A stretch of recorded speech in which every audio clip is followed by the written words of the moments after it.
Welcome back to the Afropolitan Podcast. This is your host, Ayojay.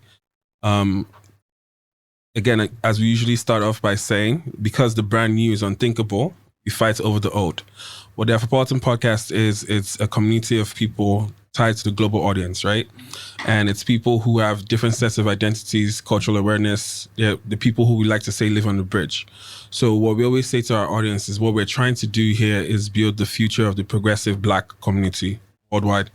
So guys, today I have a very special guest joining us on the podcast. Again, this is episode 4 of the Afropolitan Podcast.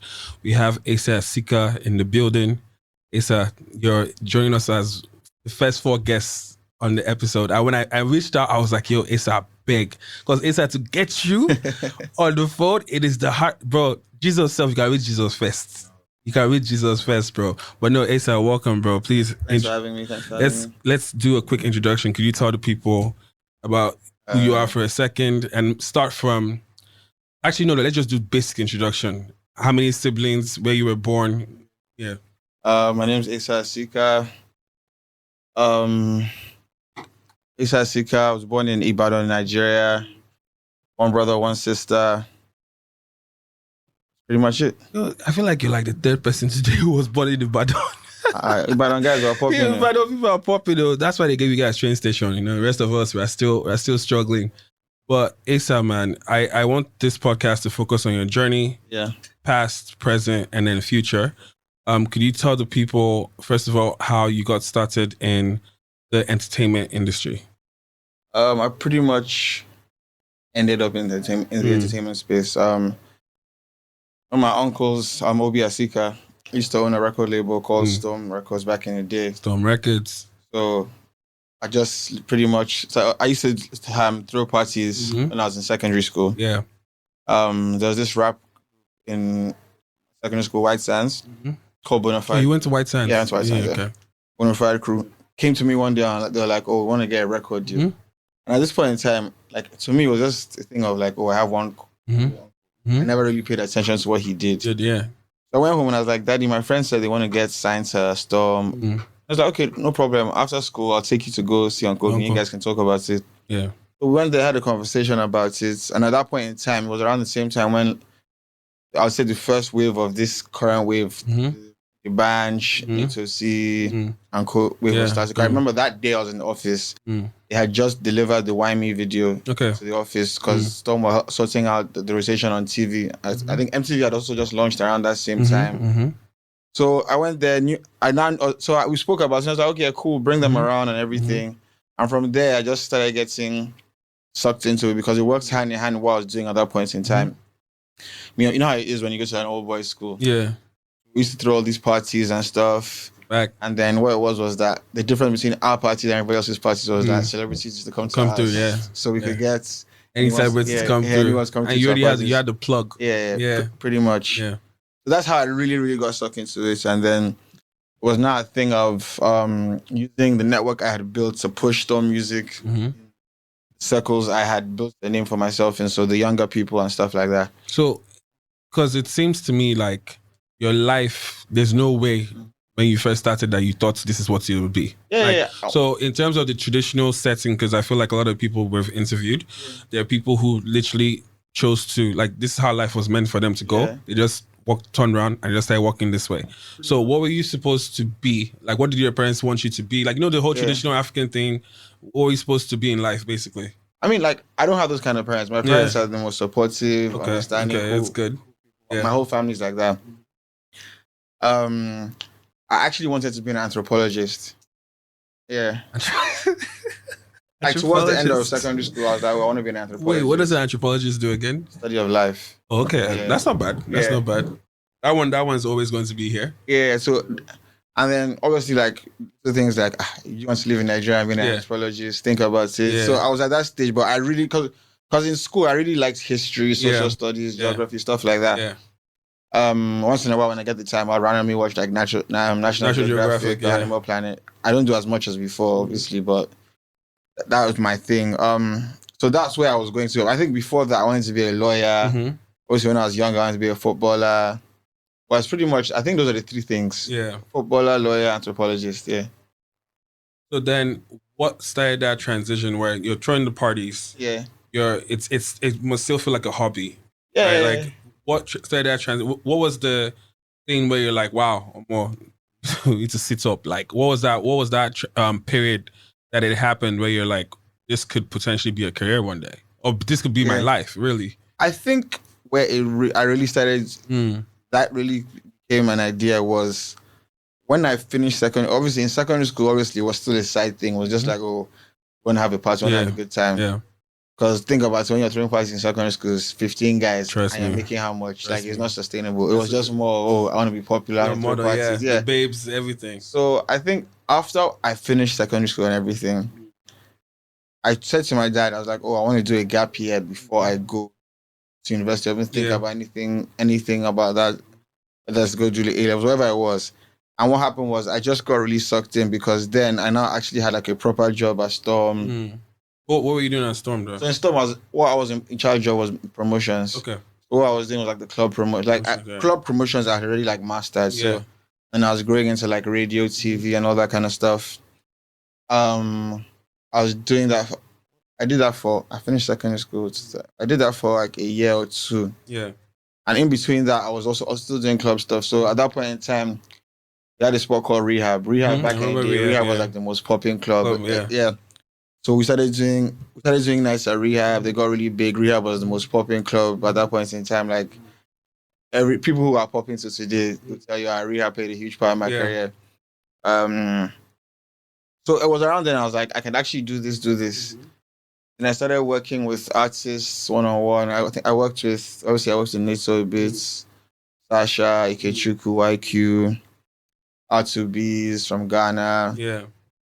And then I was doing all of that for a while. And then, boom, what happened was, so David and I were guys. Like, we weren't like the best of friends, but obviously we all grew up in the same circle. So David had reached out to me a few times, like, I want to do this music thing. David would go back to college. Yeah. And he dies. And then one day, David called me and was like, listen, I really want to do this thing. I'm going to move back to Nigeria. Let's start coming up with a plan. And how old were you, both of you around that time?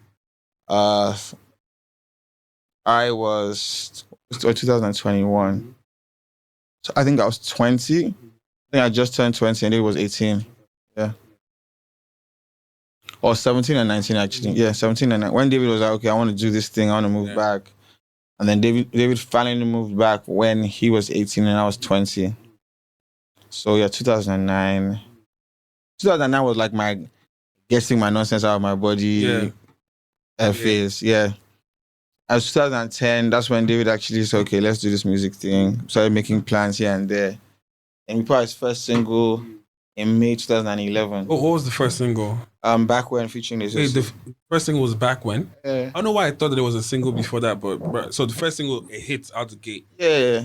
That was David's first song. David had been on people's tracks and stuff, but not like mainstream stuff. Yeah. But David's first song put out. So I'm assuming it was probably easier to plug in Nato as a feature, or was Nato on the feature from the start, or was that the remix? No. David had the song. I want to get somebody on it, and my suggestion was like, let's get Nato. It won't be that hard. I was like, that was a feature made in heaven. So then, when that happens, what? So it's a hit, right? It's a hit out the gate. Or did it take a while to warm up?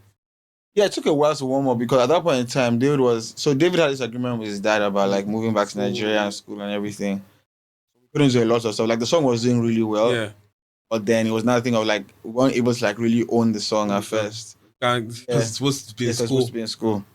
So it was doing really well in the clubs and everything. They would call me from school and be like, my guys told me that they heard the song in the club this weekend. But he's back in school in the US at this point. At this point in time, David had moved back. So David transferred his credits from Alabama to Babcock. Yeah. And then it was doing well. And at one point, we were like, you know what, guys, we're going to actually lose the opportunity of capitalizing on this song. We're like, this school thing, I beg, we'll find it. We'll find it. We'll come back to it. So back when did everything we wanted the first song to do for us, like, everybody knew there's this new kid on the block, Davido. Everyone knew he existed. Everybody knew he had a song we need to see. It was not like, okay, first one at the park, what was meant to do, what next? Yeah. So then from that period, it feels like, again, not that any of us at that age ever know what our life career is going to be. What was that transition from, okay, I'm working with Davido, and then there's the you stopped working with Davido, and then you have to go find your own path. Like you have to reinvent yourself and evolve.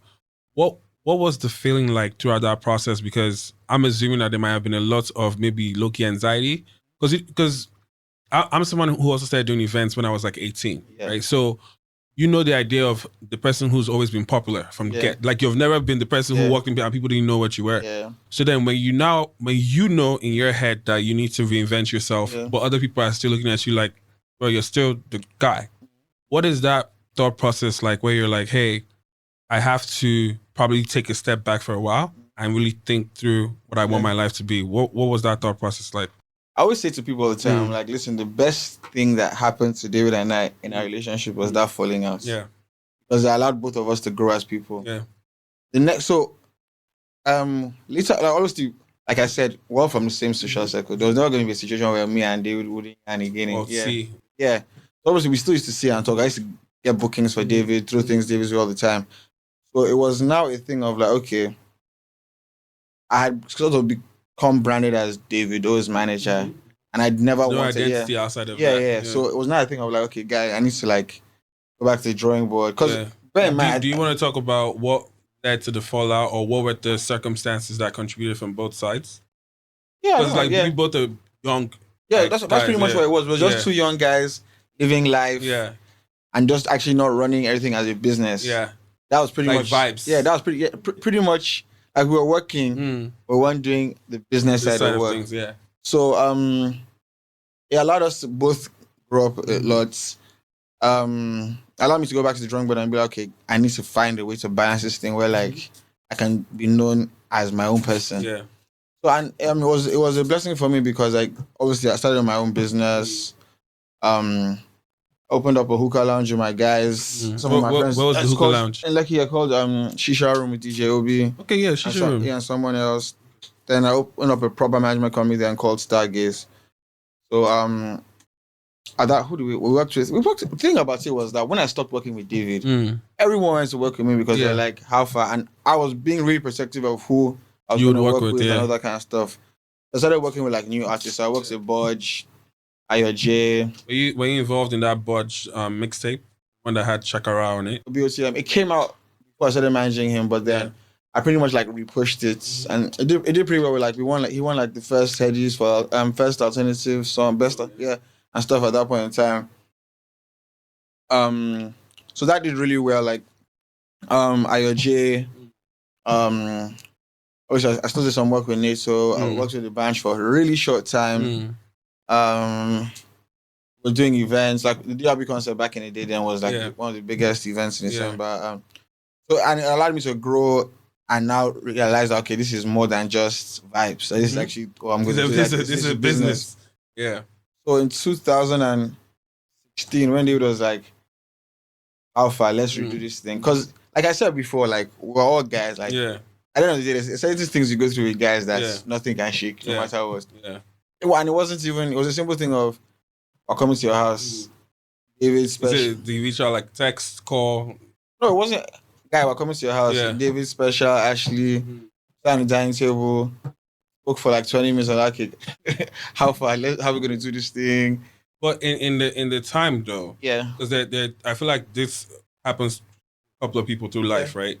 Where there's time apart, but you're still seeing them. You're hearing about them. Yeah, we still, like I said, speak all the time. Were you able to not measure, but were you able to also see the maturity in him from afar?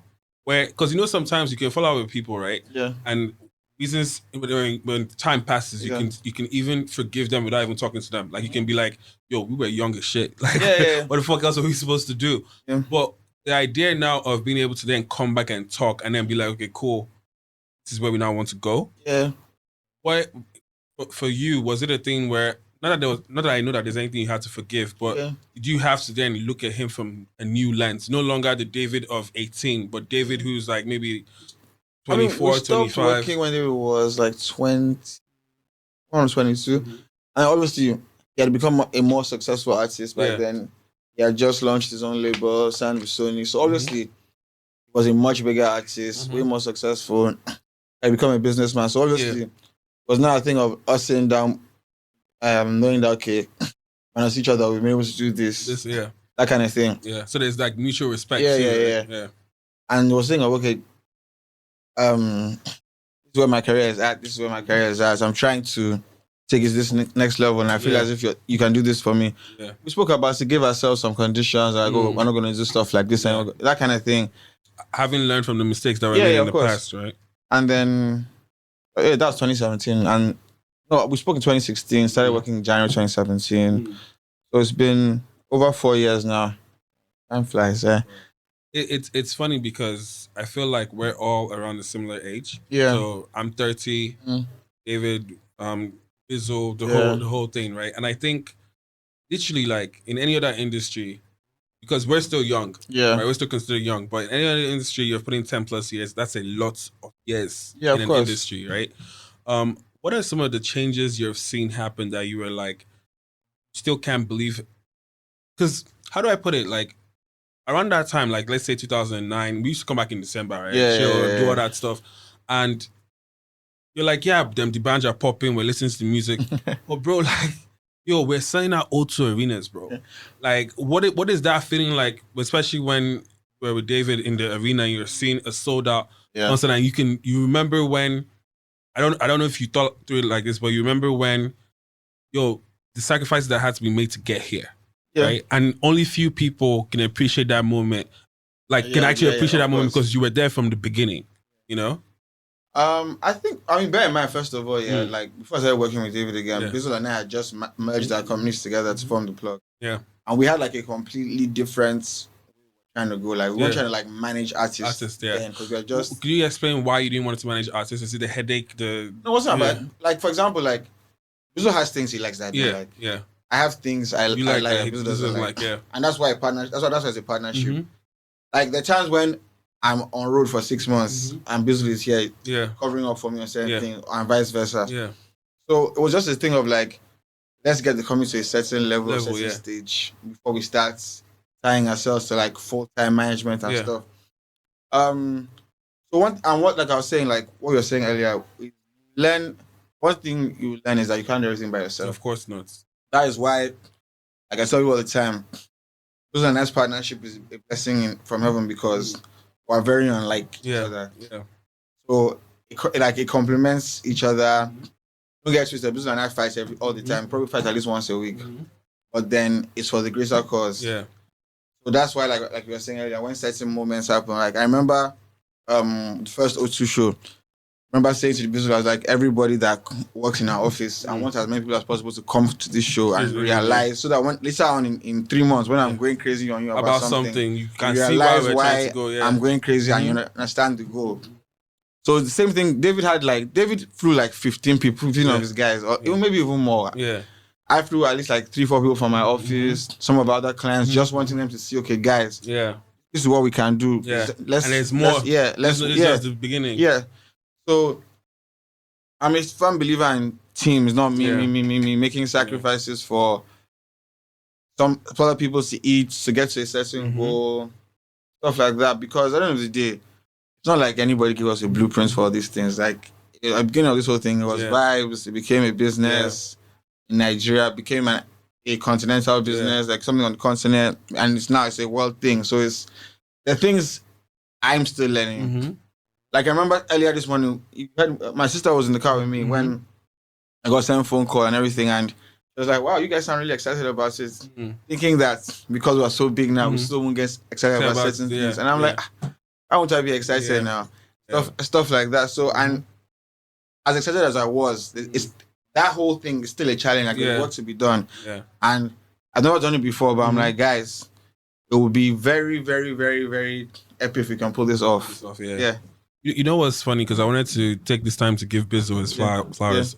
I always tell him that I learned a lot about, first of all, relationship building and mindsets from him.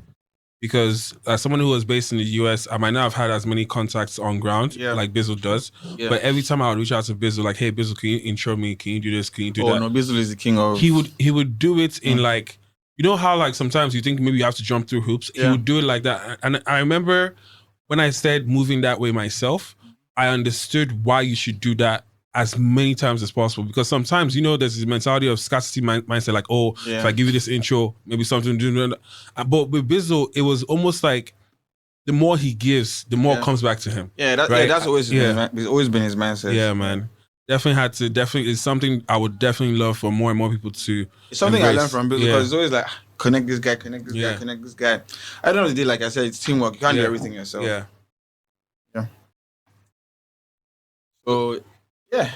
So let's talk about the plug itself. Can you tell the people what the plug does?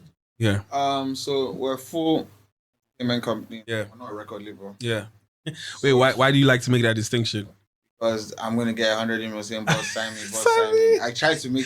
Yo, between you and Bizzo, you know, every time I see Bizzo tweet, any tweet, he can tweet, I want ice cream today. There are like 100 artists on his tweets. Yeah. Yeah, man. I mean, like, we work with artists, but what we are, first of all, we're most popular for management. Mm-hmm. Apart from management, we do distribution. Mm-hmm. Those are two things. Two core ones, most popular for. We do events. We have this event called the Mainland Block Party. We partner with this other company called Top Boy Firm.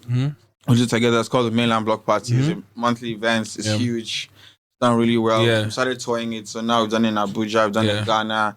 When COVID relaxes, we'll take it some other places. Yeah, you need to move. What else? Licensing, publishing, events in general. But all these things, right? Because I know Bizzo like goes to study for some of these things. But for you on your end, would you say you learned more on like by practice, like by doing? Yeah. So one thing about me is, like I said before, when I was younger, I used to be like a geek in it. Yeah. So if I don't know something, I'm the number one guy to ask. Yeah. Like me, I don't have any shame. Yeah. Like these younger, like for example, I tell people all the time, I'm like, dude, all these younger guys that we've opened the door for, there are bad things they do that I don't know anything about. Like, it's, for example, I would say these younger cats that are coming up, like in terms of, let's say like, who's there? Who doesn't know? Like Pretty Boy Dio, Thames, C-Cake. Their managers are my best friends. Yeah. And we talk, it's not a thing. Nobody's for me for anybody. I'm like, oh, how did you do that? Like, it's a thing of, I want to learn. I give them advice. They tell me, oh, this is how we did this. This is what we're doing at the moment. Like, at the end of the day, that's the only way all of us are like information sharing goes around. And I think it's something that we need to embrace, which is why, again, podcasting or even interviews where, I mean, we all watch like The Breakfast Club and you learn so much from Funny people. Enough, I hardly watch The Breakfast Club. You don't? Are there any media forms you watch or you maybe read or watch where you're learning stuff, for me, basically? For me, I'm the kind of guy, like, if I realize, okay, it's like with TikTok and Trailer and all this stuff. You know me, that's not my... That's not me. I just learned it like 3 weeks ago, finally. But I've realized that it's very in vogue and... Distribution platform, you can't ignore it, So obviously, like, our team, our distribution team have made it know that, okay, guys, we need to work on this. Obviously, with my network, I've been able to be in the rooms with people and talk to them. But personally, understanding it, I think it was like 2-3 weeks ago when... so when we were growing up, David used to love Soulja Boy. Soulja Boy character, So this she make it clear. So when it popped, when it started popping, I was like, okay, come, I need to go and sit down and understand this thing. And I had a Zoom call with some guys from Trailer. I had a Zoom call with some guys from TikTok just to understand like the algorithms, the mechanism behind it. I created my own accounts. I started looking and watching, okay, what pops on TikTok, what pops on Trailer, that kind of stuff. Because at the end of the day, if that's what's going to keep my clients in vogue, I have to know what's going on. You can't ignore it. Because at the end of the day, like, okay, look at Trailer, for example. The Trailer numbers go towards Billboard charts now. So you have to make sure you stay relevant. And not also that the ability of them to even bring back songs back into relevance, right? That's I mean, crazy. how many of the songs have we heard where they're using the old songs to run it back and they go viral? They use the Nelly sample. Exactly. But then, it's crazy. You know, it's really fascinating times. And I think in these days that we live in, technology makes us age faster. Yes. So remember when we're coming up, like Facebook, like if you're on Facebook, it looked like you're the most technical, mastered person. Your parents would be like, what's that? Now our parents are on Facebook. We then had to move to other sites. But then as we move, it's almost like Gen Z is moving further. And you're like, yo, I don't know that I can follow you to TikTok, but keep on going though. Keep on going because it's even like with Instagram. Like my dad's on Instagram. It's there's some new social media platform that Bizzle has noticed, and Bizzle is like, this one is the next one. Go and hold your name. Go and hold your accounts there. Yeah. So like, and this was like 2 days ago. Bizzle just sent me a message. Was like, go and register here. Yeah. Make sure everybody's registered here. Yeah. I can't remember what it's called now, but I know that okay, that one is in check now. And that's how I say to you about partnerships. Yeah. It's stuff like social media stuff. Bizzle will always be the one I'll be like. Bizzle, it's funny because you know how people. And I think he gave an interview recently about people will see it and be like, oh, you just got here. Like, I'm like, yo, Bizzle was the page we used to go to. Yeah. I'm talking about since 2008, 2009, 2010. So that before that, MySpace. Bizzle made, you know how many artists are popping and Bizzle made their MySpace pages. It's crazy. You know, it's the evolution. But so in terms of, what was the question? Damn, I lost that. It was really really good one. Let me see. No, I remember now. COVID. Yeah. COVID hits. Yeah. Lockdown hit. No. Remember, we saw. We were on tour. We were on tour. So we're in San Francisco. Damn, I just remember. So remember you guys pulled in with the tour bus. Yeah. And when the tour bus, we were literally talking, Seattle, I just shut down, blah, blah, blah, just happened. And then you guys leave. And the Monday, you guys left. I think you had a show on that Friday or so. I think we did San Francisco, went to LA. Yeah. And I think we did San Francisco, went to LA, then went to Vegas. So what? I saw the video where you guys were taking the flight back, and I think that was when I knew it was real because I just seen you guys, and you guys were like, "Yo, we're back, we're leaving." First of all, what was your thought process when all that was coming down, and then how did the year pan out? Because there are so many plans, having to reshift everything. What would you say were things you learned about yourself through that process? To me, COVID was like a gift and a curse. Yeah. Because COVID was allowing me to slow down for the first time in a while. Yes. So actually now like focus on other things I do. Like I said to people, I was like, our distribution arm of our business grew so much in COVID because one of the things, like for example, one of the issues and I have always suffered, like, a lot of people think that we don't have time for them. Like, you guys are popping, you guys have Davido, you guys have this guy, you guys have this guy. And it allowed me to be like, to actually sit down and educate guys. I'm like, guys, do you know how many guys, so I'm sales manager, I work with manager. I'm like, bro, I have a whole team of people working with me. It's not like I'm going to sit down I'm like, bro, this thing, like even like look at it now on our roster, where we work, everyone works with different guys. Like, Crazy's album is out at the moment. Like at this point in time now, okay, the album is out, distribution stuff is going on, he's doing press. One person can't do all these things. It's impossible. Oxley just got back from SA yesterday. Just went with him. Yeah. David's been here recording bare features and doing all these things. I've been here with him. So it's the kind of thing where I'm bearing in mind a lot of people that we can only manage so many people. Where the multiple clients really, really come in is distribution. And it's a thing where but some clients just feel as if they can't reach me, I'm busy. So it was a thing of us using that whole COVID time to build out the structure. And be like, guys, you can't reach me or busy. These are the people you can talk to. Making groups on WhatsApp for like literally every client.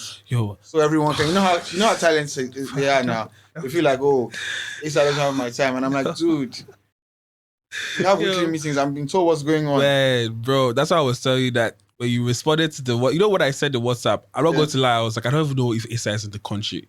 Like, I'm literally like hoping against hope because I'm leaving in like a week or so. So I wanted to get the people I really wanted to talk to on camera. Recorded an album in the lockdown. Yeah. Were you planning on recording an album in 2020? See, the thing about it is like, I can say yes and I can say no. Oh, okay. Because at the end of the day, on road in 2020, not have been as easy to record an album. Like David doesn't stop recording, but like going into album mode is a different thing. Dedicated time for that. Yeah. No? So I mean, an album came out of it. I mean, it's crazy because like, look at, for example, Coming to America. Joe Coming to America in 2019. Oh, see. Yeah, so and like 2019 or early 2019. Yeah, 2019.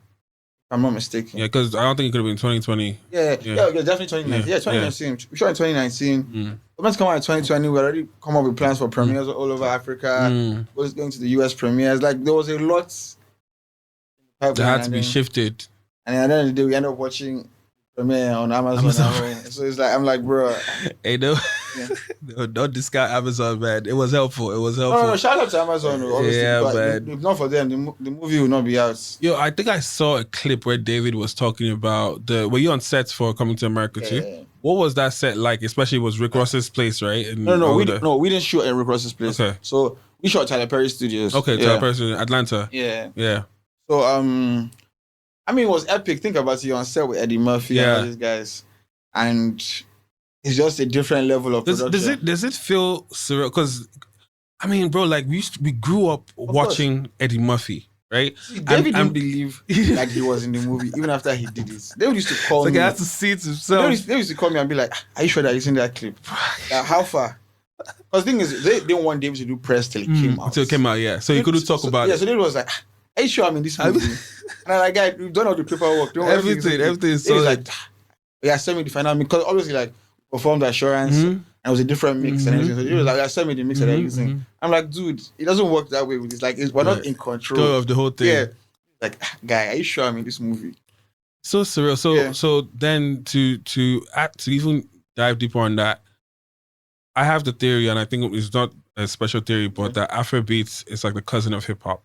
Yeah, right? definitely. Yeah. But what the advantages that we have is we've gotten to see the mistakes hip hop made, and hopefully we don't repeat those same mistakes. No, we are. But hopefully we don't, because there will be mistakes that have to be made. Let's just acknowledge that. But hopefully we don't make the same level of mistakes. Me and you were having a conversation before the podcast started, right? But aside from that particular side of it, the fact that we were in Nigeria, we used to grow up, we watched Coming to America, and we saw Eddie Murphy. And then we're now in our 30s or 30, 28, 29, and you're in a movie with Eddie Murphy.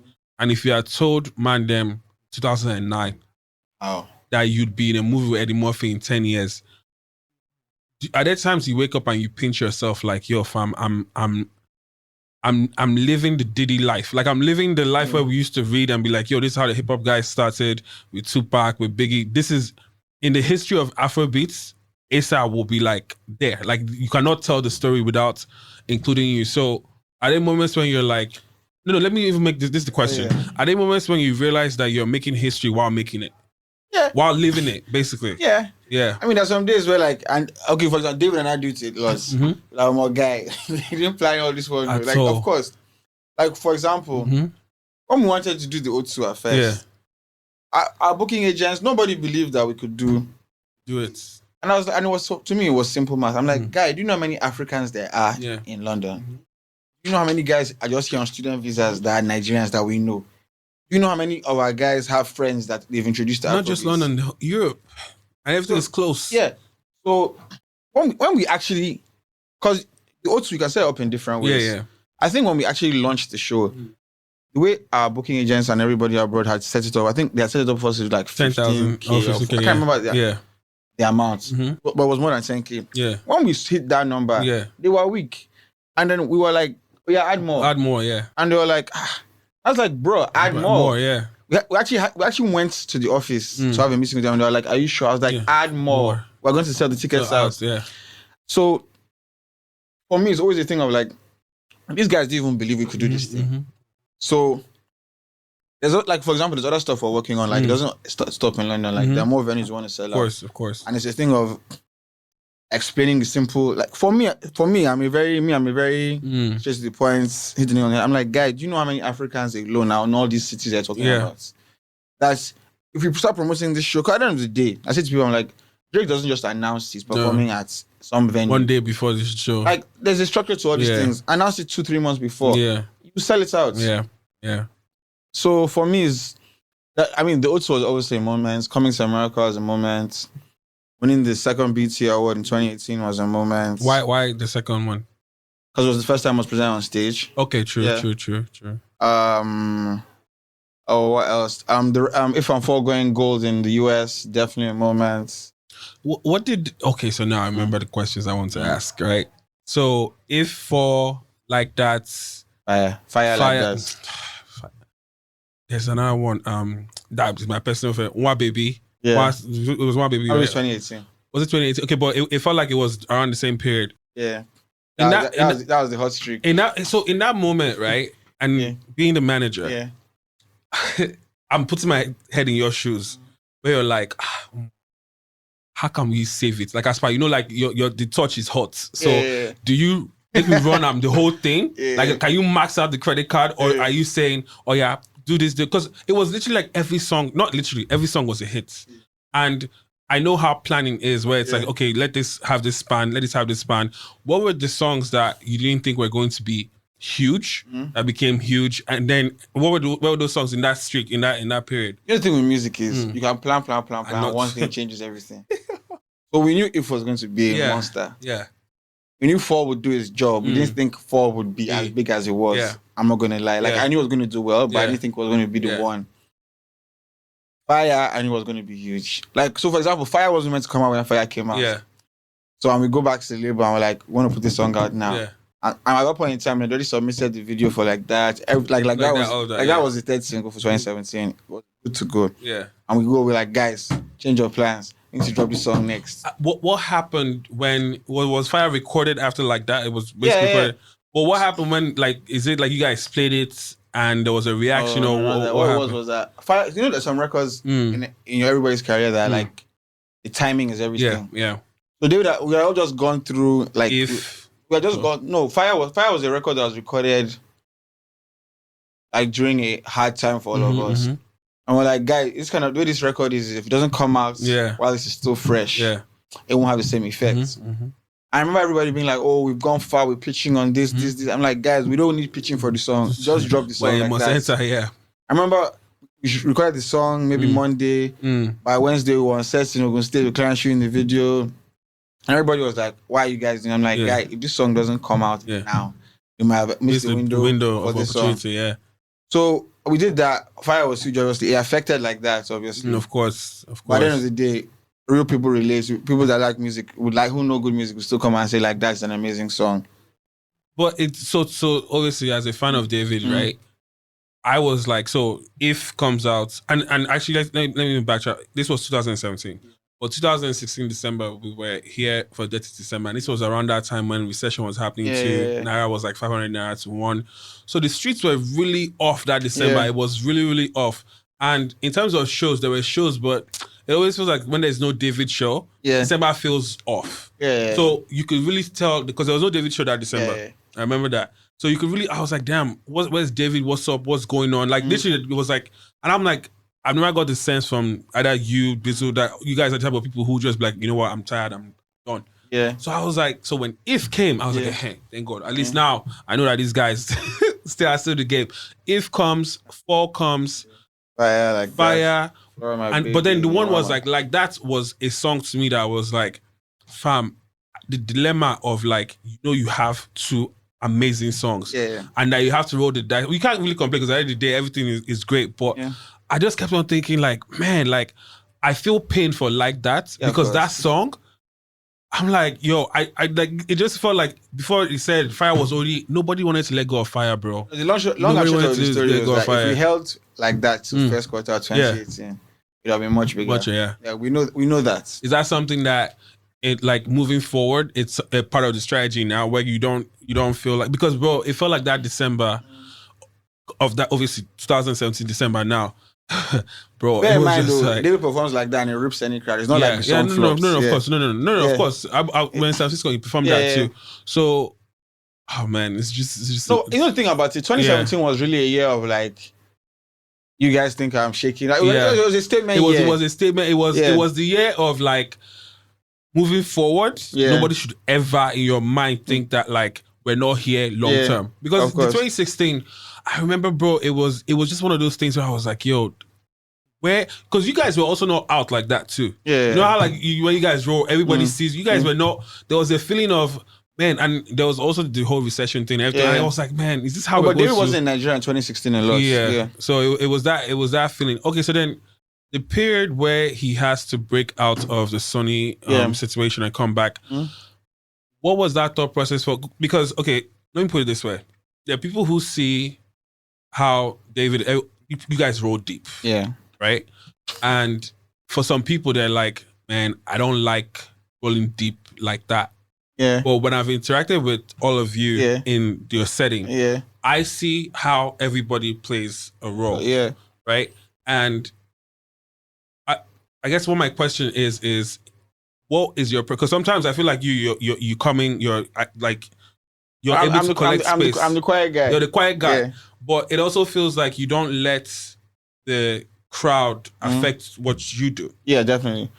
I think one of the most important things, especially because of the role I play, is being able to play both sides, being able to separate myself from the madness when there is the madness. Yeah. To be able to control the madness. Yeah. Like these days, you see me in the club by myself on my J's. Yeah.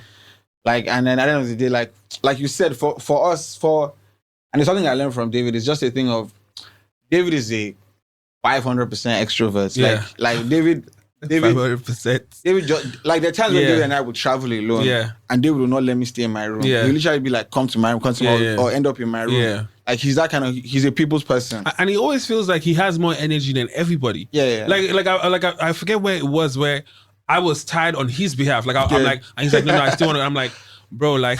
Yeah, I think I remember that was 2017.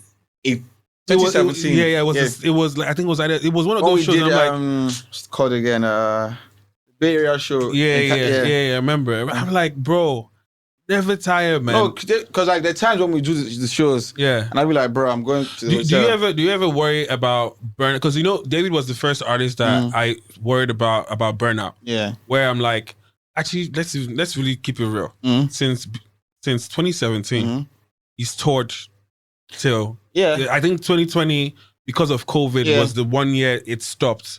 So that year of time to now rest and really recover. Yeah. Do you ever worry about artist burnout? And the reason why I'm asking this is this: I think the Spotify CEO was saying that these days an artist can't take any break. You have to keep on churning out music because if you leave, you might not be as relevant if you come back.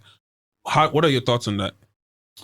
Works differently for different artists. Yeah. First. So Spotify CEO is probably saying that from a US standpoint because friends artists like Rihanna and Justin Bieber and go. We have examples like when you drop music for a while, drop music and something go number one. But at the end of the day, the way David is set up is David really doesn't ever stop recording. Yeah. So it's not a thing of like, I'm out of the studio now, I'm chilling.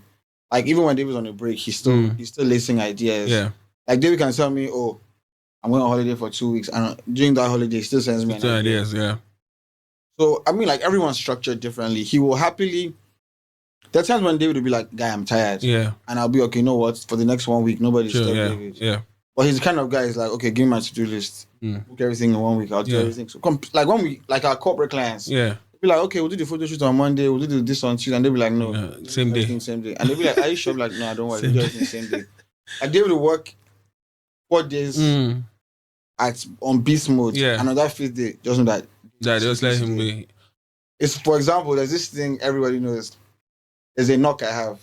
Everybody knows that that is the knock that, okay, David, we actually have to go. Go, yeah. So I'll go to David's room and I know David is actually tired. First knock. Yeah. Asa is here. Okay. Probably still in bed. Like second knock. Yeah. Like get out of the bed. Yeah. Like we know how we, like at the end of the day, like, and it's something I had to like take notes of because like David can go 2 weeks straight to happily. Yeah. But the day he says to you, Asa, I'm tired. You have to. Tired. Yeah. There's no amount of money. Yeah. That's the day he's sleeping. Yeah. I think obviously in public perception, I think people recognize that David has incredible work ethic. And I don't think anybody denies that part. The part that I'm focusing on though is I don't think people understand how many 10,000 plus hours he puts in before. And I think it happens to a lot of people in your situation where people are seeing the finished, not even the finished version because you're still evolving, but they're like, oh, did this come overnight? Yeah. And with David, there was a lot of man hours in production in the whole thing way before he even became that. So what role would you then say in your situation that the 10,000 plus hours has played? Because it would seem that in this age now, there are younger guys who are coming up and they'll be like, man, Asa, I want to be in your position tomorrow. And how do you give them advice? And do you feel like in this new generation, Gen Z, they're willing to listen to that? Because they're also in the same generation where today you can do a TikTok video and you're viral tomorrow. Yeah. You know? But the thing with going viral is that it's not sustainable. No. Because what happens is that whatever you went viral for is more popular than you. It lasts for a certain amount of time and they move on to the next thing that goes viral. 15 minutes max. So for me, What's that? Rome doesn't build in a day. Mm-hmm. The same way, okay, for example, I tell people, David, now, it's almost 10 years. Mm. There's a billion things you have done to get to where we are today. Yeah. Mayokun is as hot as possible right now. There's still so much we feel as if you've not done. But this is year 5. Yeah. So it's not as if it just happened. Look at Peru. Before Peru even got involved in DMW, Peru had music out. Yeah. Even with the younger artists we work with, like Oxlade. You know how many features and things Oxlade did before we like even the way Bizzle met Oxlade and everything. I'm like, bro, everybody has a story. Like people come and okay, I don't know that much about Omale, but people act like Omale just appeared. You can't tell me that Omale has not recorded 10, 20 songs before you put out that. Like there's always there's a process. Yeah. And you have to you can't skip that process. Even when all these PR companies come out and be like, oh, it's his first song, it's never really the first song. Yeah. You've put in a lot of the work then. Yeah. I think we're coming up on like 50 minutes now? Yeah. But I wanted to round up with this.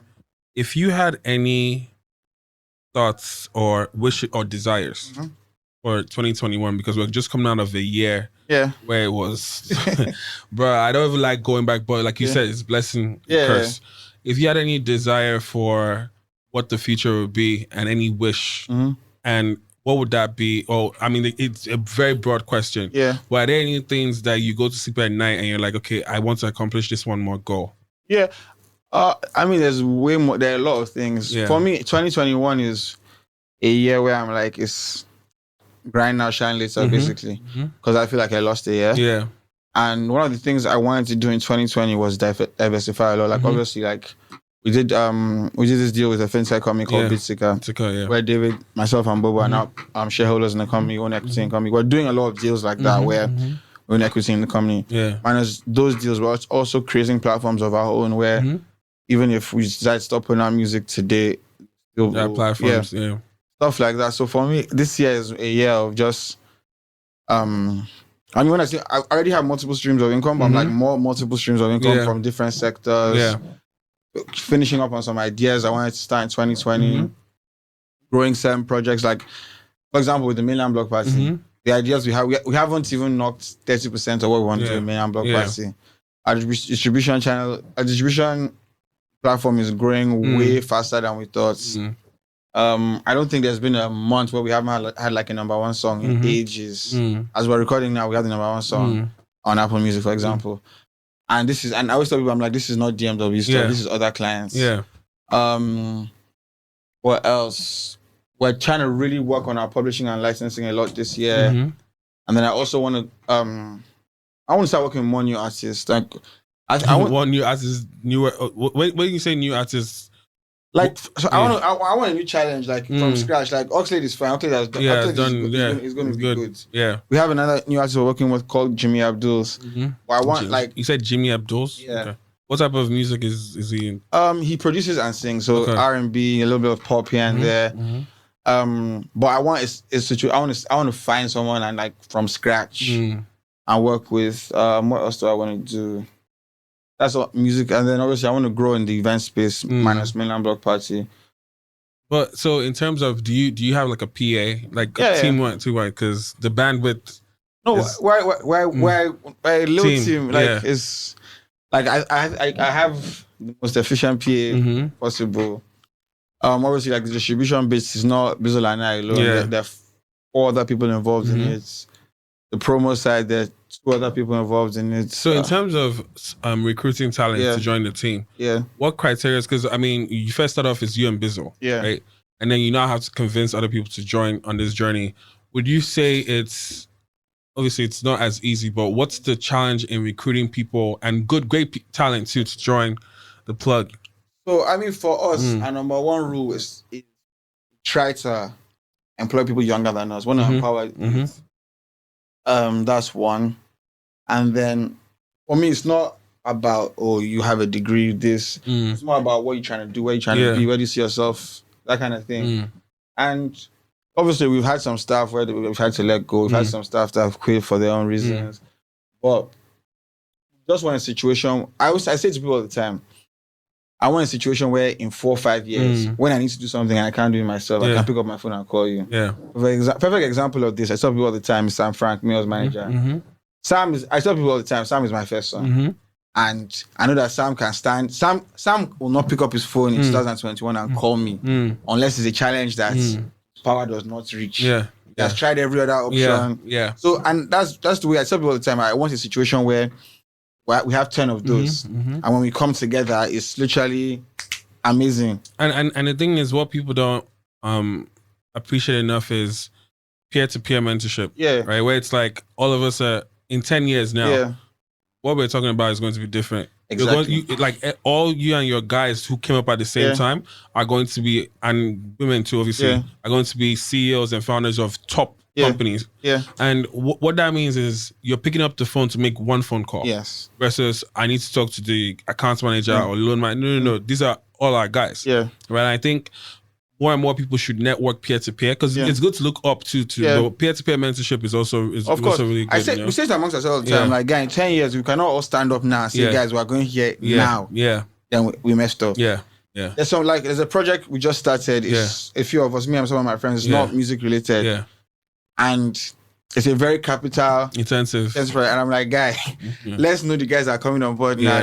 Let's not have a situation where guys burn out. It's like it's kind of thing where, and for me, I'm like, I'm proud to be able to say that, okay, me and my guys are actually doing this, executing this kind of projects. Yeah. Stuff like that is important to be able to look back and check yourself and be like, okay, 5 years ago, I couldn't do this. 2 years ago, I couldn't do this. Obviously, like with me, I tell people all the time, I'm like, dude, I'm learning every day. Yeah. I started investing in properties and stuff. I made mistakes in the beginning. I was like, okay, I shouldn't have done. I should have done this. Stuff like that. So life is a learning process. You're always learning. Oh. Yeah. Asa, man, I want to thank you. Thank you for coming through. Like I said, when I reached out, I was like, yo, Asa. You see, I kept on bugging, like almost everybody. No. You know the thing about it is like, bro, my phone number is like pure water. So sometimes I just get angry and drop it. No, trust me. And I understand it. That's why I really appreciate you for coming through.